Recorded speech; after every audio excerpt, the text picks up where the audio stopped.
Yeah. So I just wanted to, right off the bat, just huge thanks to those guys. So hopefully you guys enjoy this research, this presentation today. It's something I've been working on for a fair number of months at this point. My name is Josh Grunzweig. I'm a malware reverser at a company called Palo Alto Networks. I'm specifically in a group called Unit 42. For those that aren't maybe familiar with us, we are essentially the threat intelligence arm, wing, whatever you want to call it, within the organization. We're given a lot of freedom and autonomy in what we research, and I've been with the group for about 3 years now. So, as I said, I'm given a lot of freedom. I'm very, very fortunate. In the past 8 or so years, I've been able to look at just a huge range of malware and related campaigns. I've looked at everything from very targeted, nation state, whatever you want to call it, campaigns. I've looked at very widespread commodity-based malware campaigns. I've looked at pretty much everything in between. So I guess to set the stage for today, what are we going to talk about? I do want to mention that I won't be talking about any JavaScript or web-based mining activity. Truthfully, that's a huge topic, and just for the sake of time, I really didn't find myself focusing much on that angle, so I'm not going to be talking about that today. So if you're really gung-ho about JavaScript and malware that, operates in the browser, I'm going to have to disappoint you. We're not going to talk about America's booming coal industry, even though this image is a little alluding to that fact. Instead, we're going to talk primarily, exclusively, about what I'm calling binary-based miners being delivered via malware. So a piece of malware that ultimately delivers and executes some executable file that mines a cryptocurrency. And the reason this talk really exists is because about 4 to 6 months ago, I was doing some research, as I do, and time again, I kept finding myself in this predicament where I was reversing some malware, I was looking at a new campaign, and it kept being a situation where a crypto miner was being delivered. And I said, what the heck's going on, Am I really just that lucky that I keep finding this stuff? Or is there some bigger trend at play? So I looked, and there is a trend, it seems. So this graph, just to put it into context, is not an instance of how many times we've seen malware. This is actually an instance of when a new malware sample is identified over time. At its peak, I think we saw about 14,000 new malware miners being delivered in a single day. And as you see, it's been pretty interesting the past month or two. So for today, what I'd like to cover, I do want to talk a little bit about some foundational, crypto 101 type stuff, just to make sure we're all on the same page. I'm going to talk a little bit, a little history lesson, why did this happen? A little bit about some case studies I've worked on, some research, and then I got some brand new research that I'm going to share with you guys today. You are probably the second audience ever to see it, and the other one was recorded, so you're like, I don't know, there's like 50 other people that have seen it before. And maybe a slide about defense. We'll see. So, basic stuff. What is cryptocurrency? Simply put, it is a digital, typically distributed currency that runs independently of any sort of central banking authority or government. And it's not the first to do this. There's like eGold and other things that are out there that have certainly done this in the past.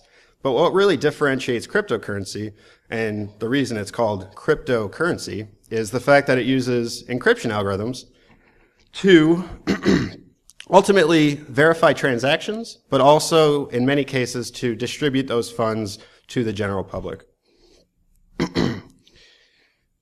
So it really kicked off in 2009, right? Bitcoin was sort of the first to put all these concepts together in a way that worked.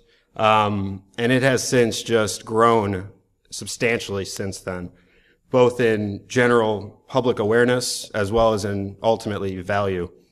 Last I checked, a single Bitcoin is worth about $9,300.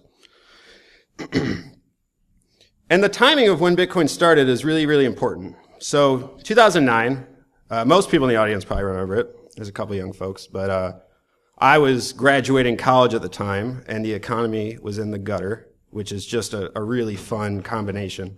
But there was a lot of lack of faith, I guess you can say, in traditional banking systems. You know, a lot of people were out there saying, the government's corrupt, we don't have faith that our money is safe.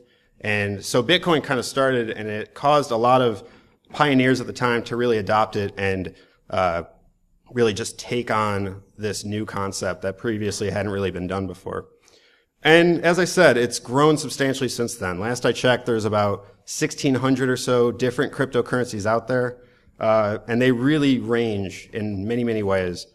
The truth is most of those cryptocurrencies are garbage. They are pretty much scams, but there's a lot of honest and good people out there that are developing these new currencies, and there's a lot of good folks out there as well. They vary in a lot of ways. So on the mining side, which I'll talk about in just a minute, there's a lot of different hashing algorithms that are used. A lot of them have different attributes insofar as how they are designed from the ground up. There's certain cryptocurrencies that are designed with anonymity in mind, so making sure that folks can't necessarily track what transactions you might be making or how much money you possess, like Manero, which I'll be talking about a lot today. And ultimately, there's just a lot of differences. And the reason that's important is because when we talk about malware, when we talk about these bad guys mining cryptocurrency, those differences are very, very important because it really ultimately determines what cryptocurrencies are targeted and mined and which ones are ultimately left alone. Not all cryptocurrencies can be mined. There's a number of them out there that have either been pre-mined, meaning the coins are out there, there's no more to be made, or they use alternative techniques to verify transactions and distribute funds. So what's a miner, right? Like that's kind of it's in the title. So a miner is ultimately just a computer. It's just a machine. The concept of mining often has this sort of cloak and dagger, like people don't necessarily know what it is, but they know if they do it, they'll make some money. But truthfully, really at a high level, all that's happening is folks are in this perpetual race to try to brute force a hash. As I said, there's different algorithms that are used based on which cryptocurrencies are in play. But ultimately, folks are just tossing computing power, tossing hashing power at this problem, this race where they're trying to be the first to crack it, the first to brute force it. When they're successful in brute forcing it, two things happen. As I said, the new transactions are verified, so everyone's happy about that. And as an incentive, the person that wins that race is rewarded with, a few of those cryptocurrencies. As an example, so Bitcoin right now is typically mined around every 10 minutes. It's very much dependent on how many people are doing that at a given time, and a lot of it's also based on luck, but more or less every 10 minutes. And the winner, the reward currently is about, I believe it's 12.5 Bitcoin. So by exchange rates, it's about 100 grand. So there's a lot of money to be made if you're, out there mining successfully and winning that race more often than not. This really results in a lot of interesting situations where you've got folks like, not to single them out, but there's a lot of organizations and folks in China that have these huge farms, these huge warehouses just full of computers that are doing nothing else than just trying to win this race.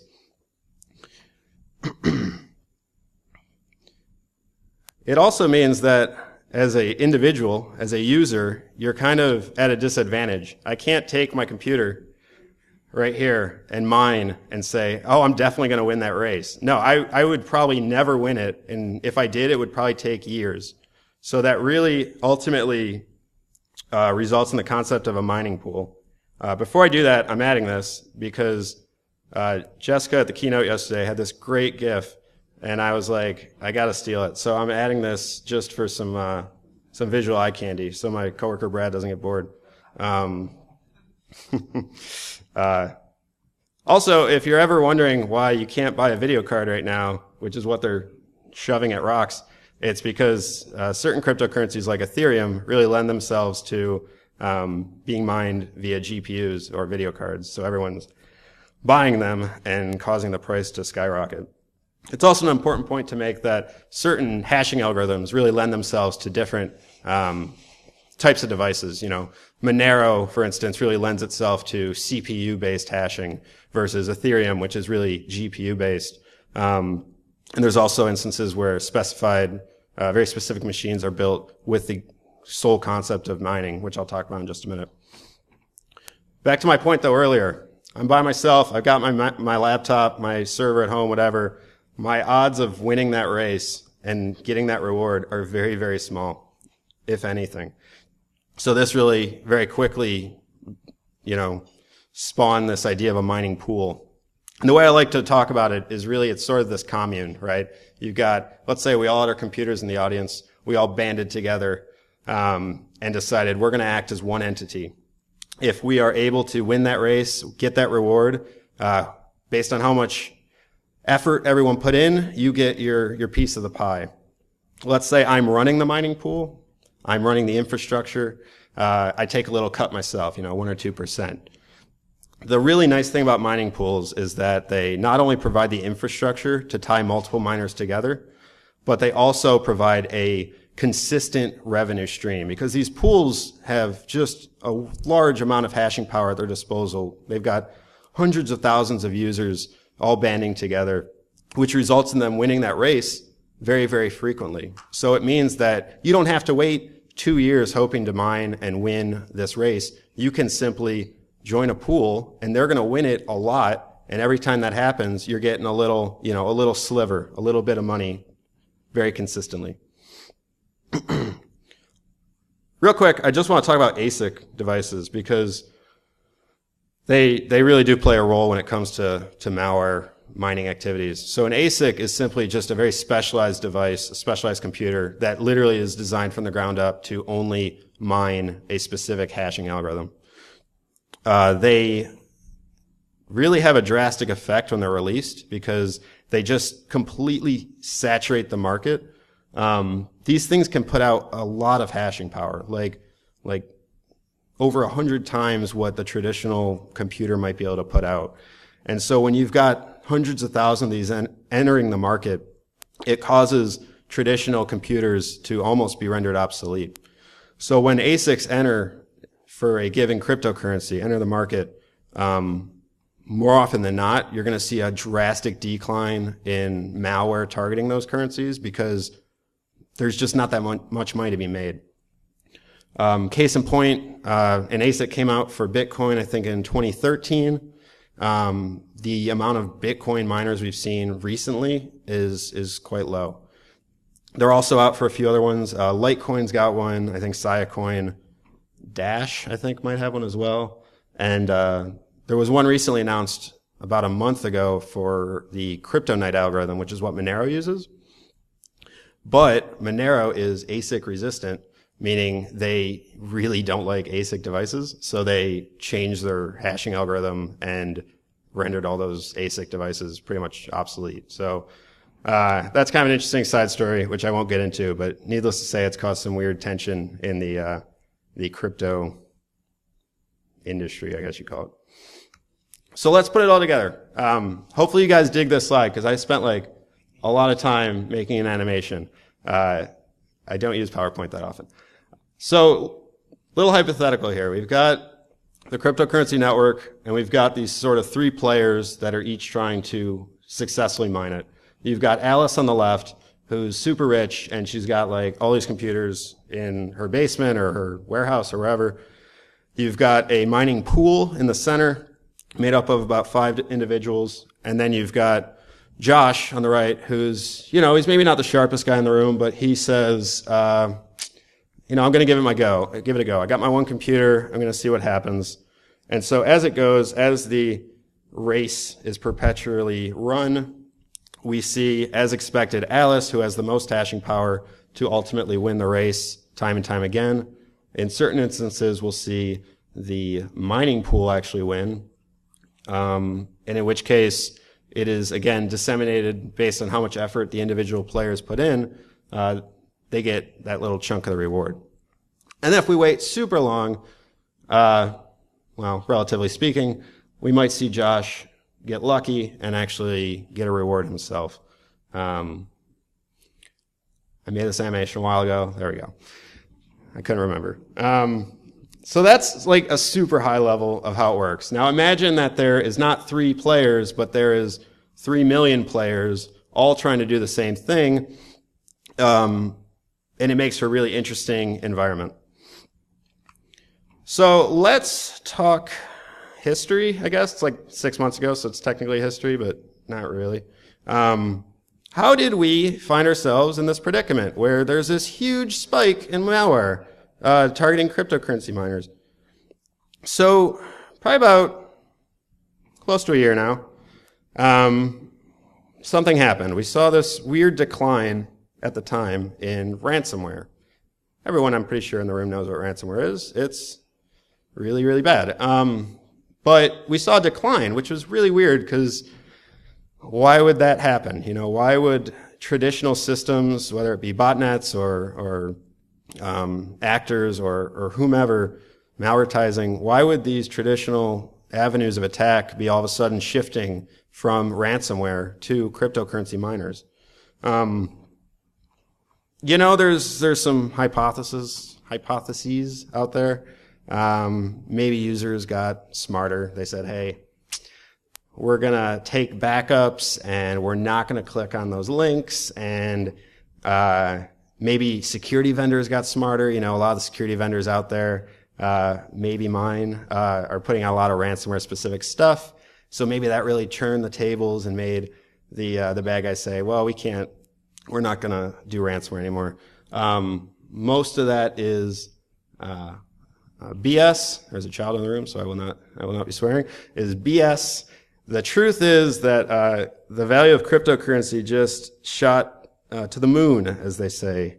It spiked drastically, and there's not really as far as I know, a perfect reason as to why. But all of a sudden, in like June of last year, a lot of the general public started to get wind of what this cryptocurrency thing was, specifically Bitcoin. And they said, I can't miss out on this ride. I got to make some money. So they start investing and telling others who then had that same reaction. It was a weird, like, self-fulfilling prophecy, I think. But ultimately, at the end of last year, the value of Bitcoin was something around like 20K. It was very, very high. And wow, that's a really small font.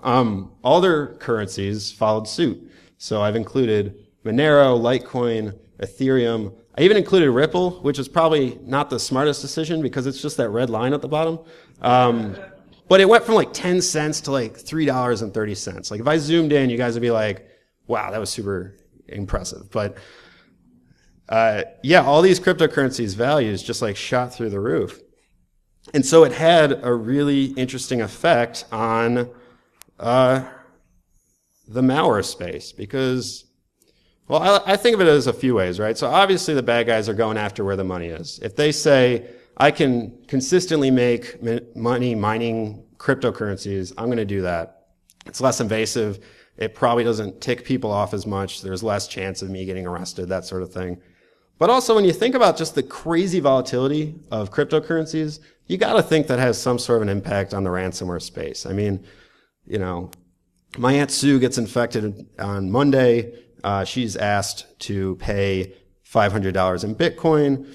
By the end of the week, she has taken out that Bitcoin and for whatever, like, let's just assume that she's able to do that. She's taken out this Bitcoin. She's ready to pay. By Friday, the value is now doubled or halved or whatever. It's drastically changed, causing a lot of,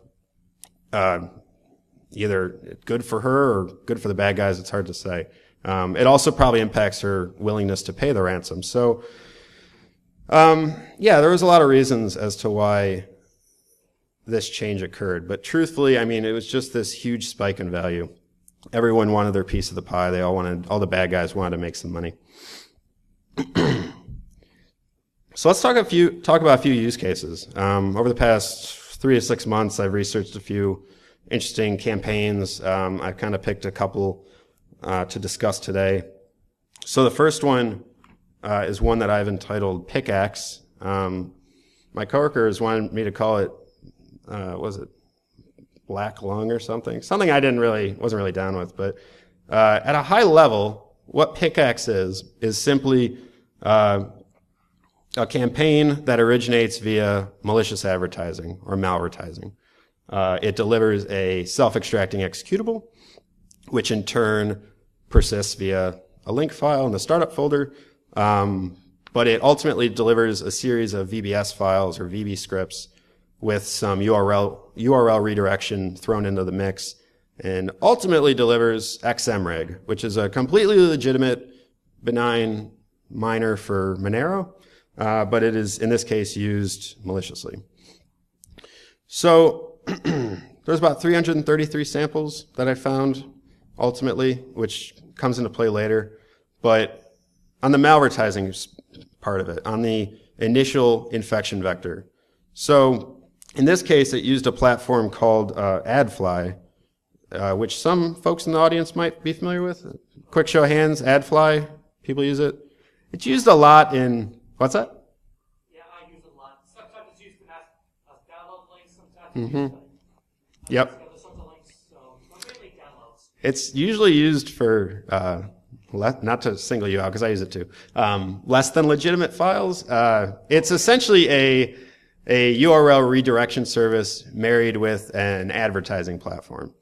So there's two sides to it, right? If I want to make a few bucks, I create a URL shortened link, and I get as many people as I possibly can to click on it. Each time they click on it, I get a little, fraction of a cent or something.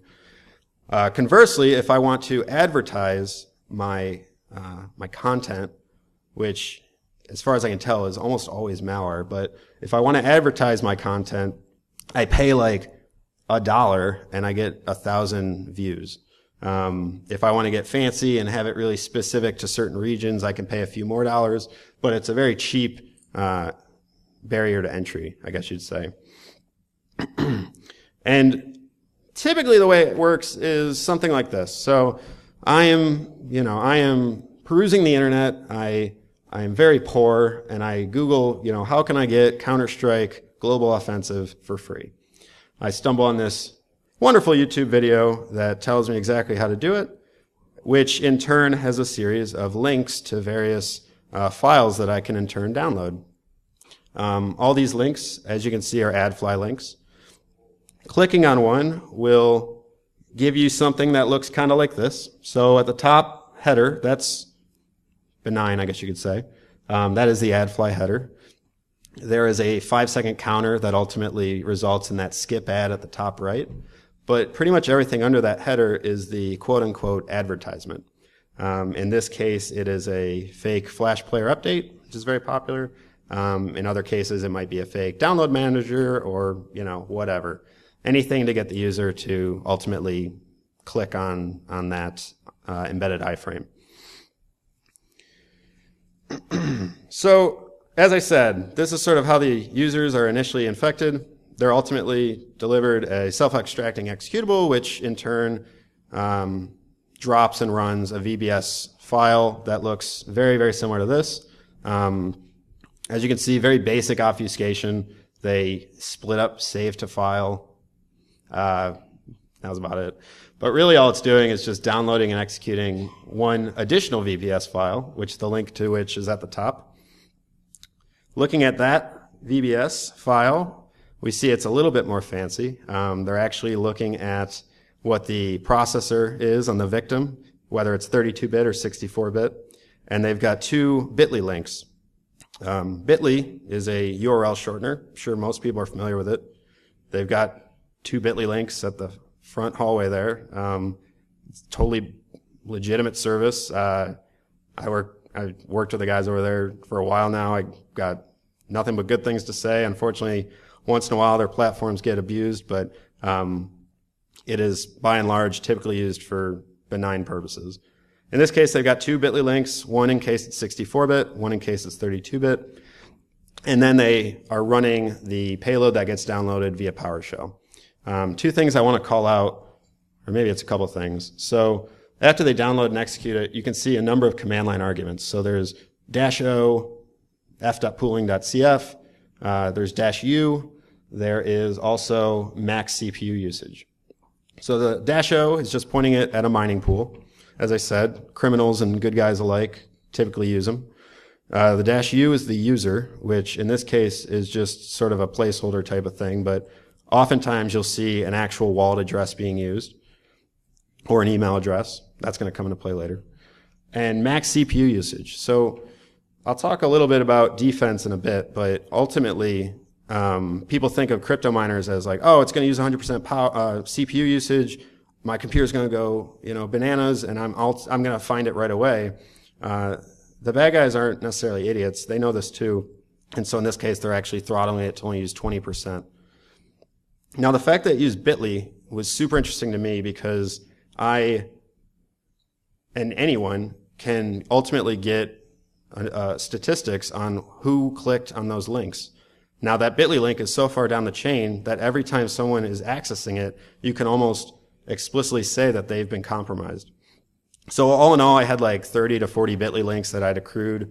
Only about a third of the samples actually used Bitly out of the 333 samples I'd collected.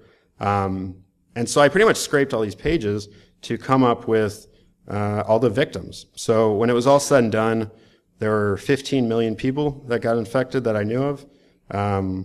As I said, it represented about a third of the overall number of samples I collected. So you could probably guess that it was probably in the 30 to 45 million numbered range when it came to victims.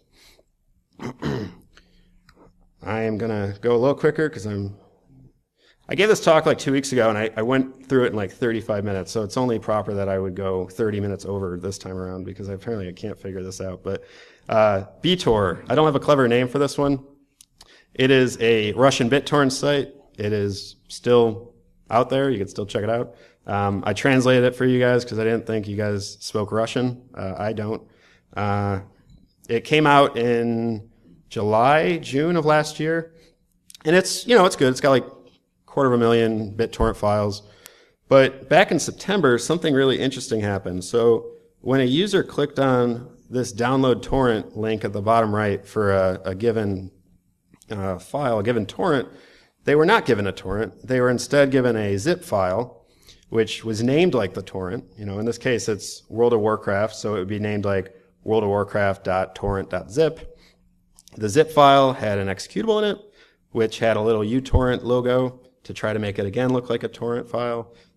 Once again, worldofwarcraft.torrent.exe.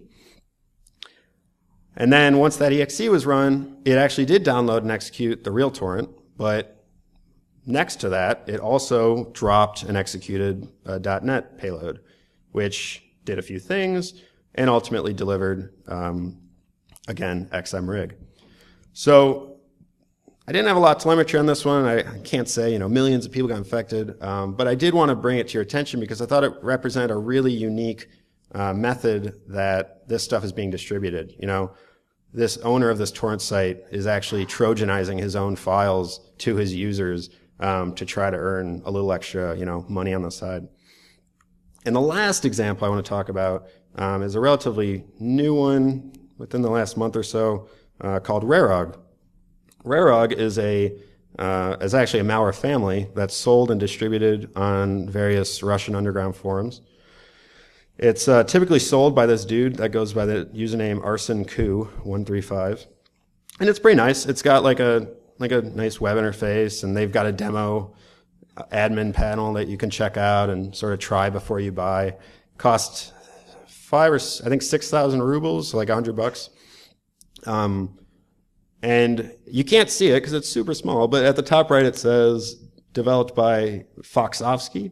And then at the top left, it says, to buy Rarog, reach out to, again, ArsonKoo135. So it looks really nice, but the web panel security is not super great.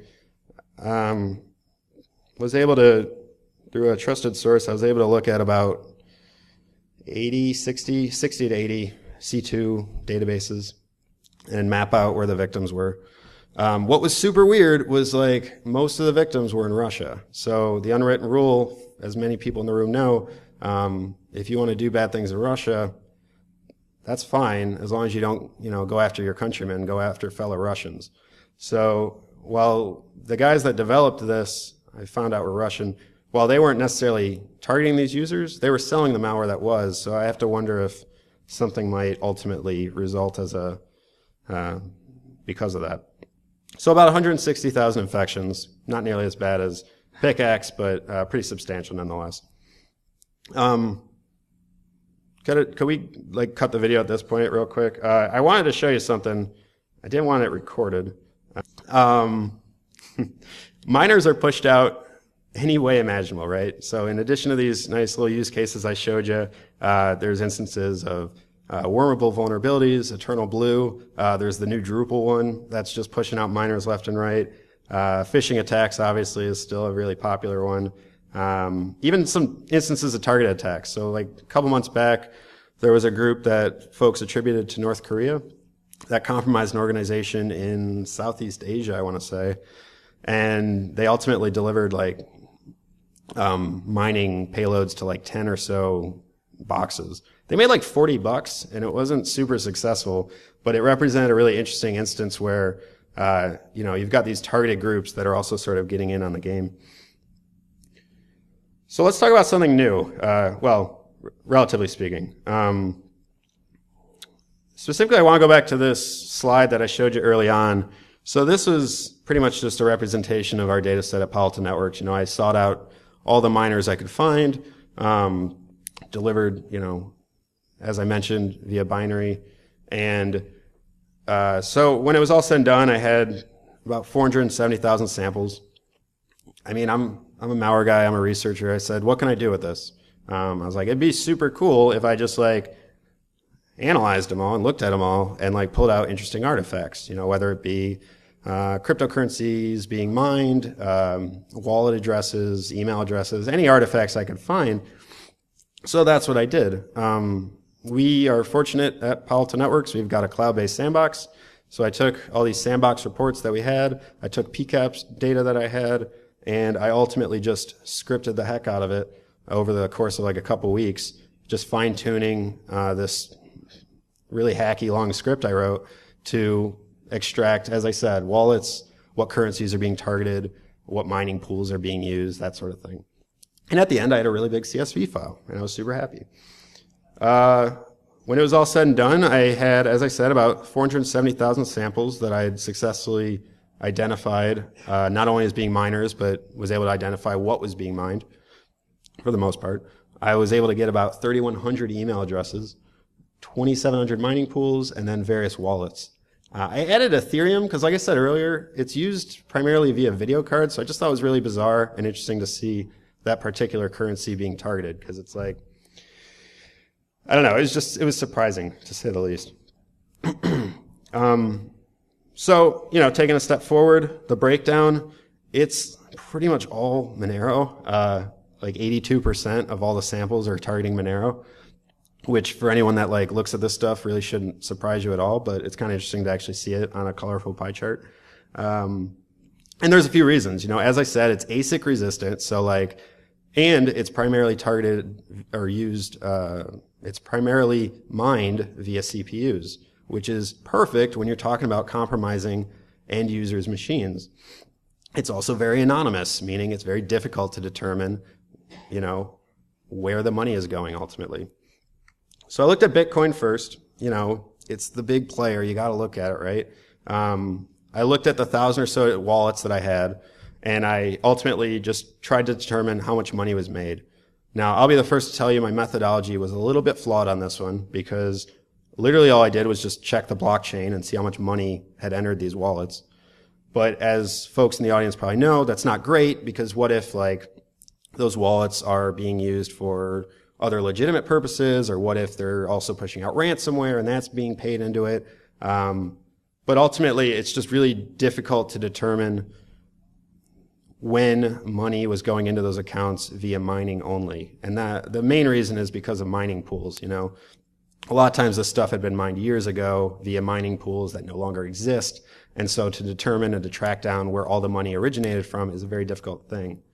That being said, I found about 2,600 Bitcoin that had been paid into these 1,000 or so wallets. The top earners, 279, 242, 214, some decent money. So about 21 million, and this is actually a lower estimate because it's using $8,000 as a conversion. It's, like I said, around 9,300 right now. So it's probably close to like 26 or so. But still, some good money was potentially made. I then looked at Manero, which was much trickier because you can't just simply check the blockchain and see how much money a wallet made. But I remembered that the majority of these mining pools that the bad guys are using do allow you to anonymously view statistics. So you just plug in the wallet, and if that person has mined to that pool before, you can get a great breakdown of, their current hash rate, their, current amount that they have mined and made, and how much money they've historically made. So I took the top 9 or so mining pools that allowed you to anonymously view them. I took my 2,000 wallet addresses, and I just checked everything. And what I came up with was, I think, kind of interesting. 782,000 Manero, and also the methodology on this one's obviously going to be a lot more accurate. So this is mining only. This is not going to be riddled with ransomware. It's not going to be riddled with legitimate stuff. This is instances where money is being mined only to wallets that have been seen in malware samples. This number also represents 5% of all the Manero in the world. This, again, isn't accounting for JavaScript or web-based stuff. It's also not accounting for things I haven't seen. I've only got, my sliver of insight into this particular threat.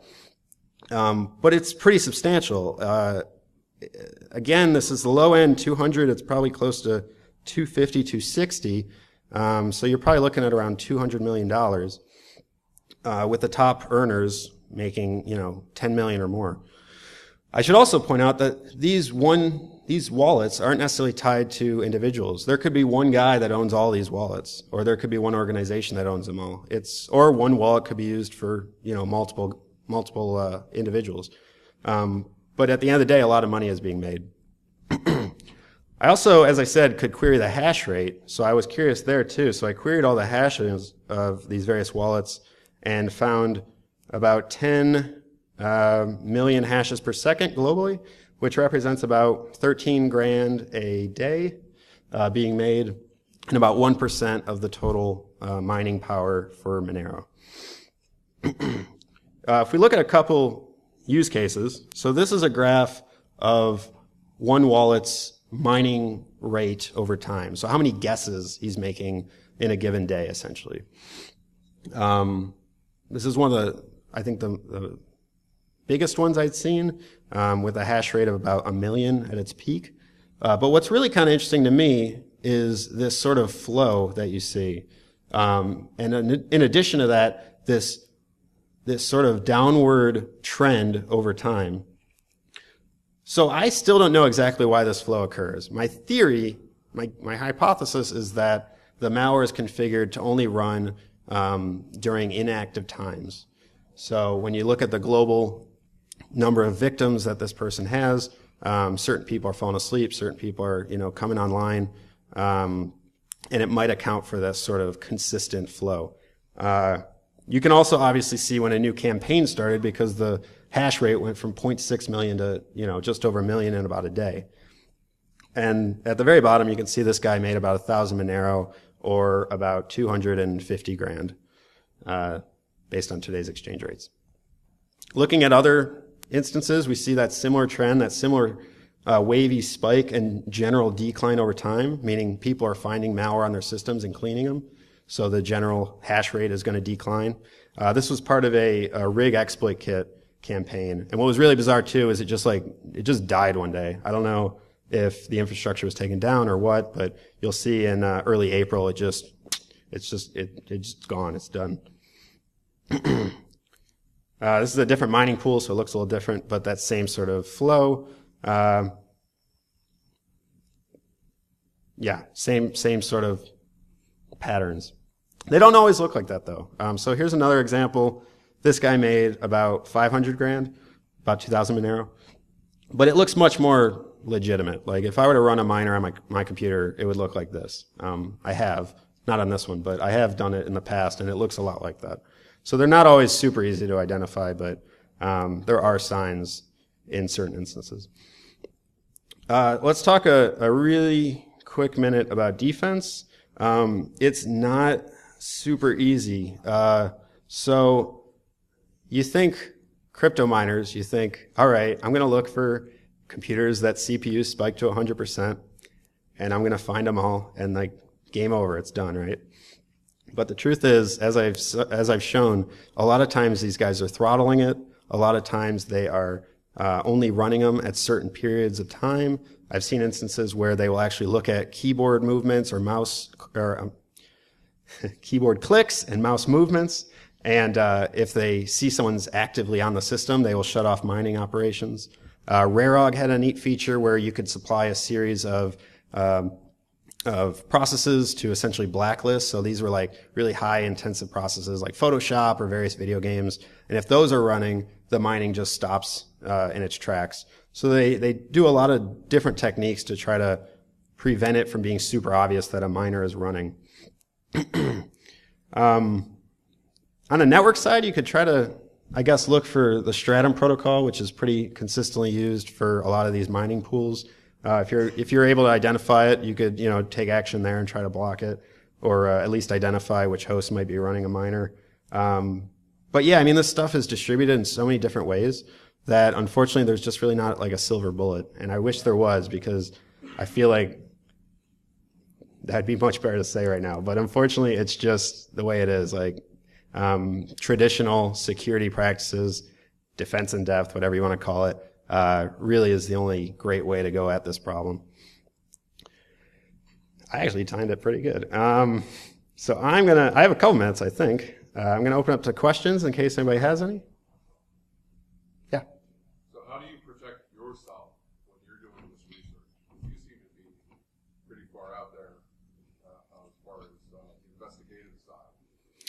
So how I protect myself? I assume you mean like to keep the bad guys from like doxing me and going after me? That's a great question, and one I should probably have a good answer for. I mean, I take some basic precautions. I have two-factor on like a lot of stuff, and I make sure unique passwords and all those sort of best practices you assume people are going to be taking.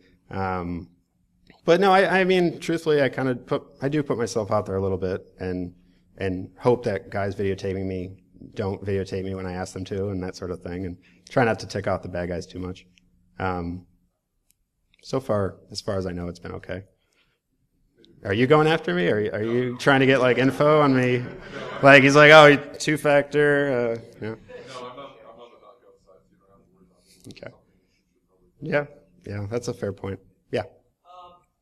So how can like the average user defend themselves against these sorts of attacks? I know that sounds like a dumb question, like, oh, just use Adfly, oh, just use this program.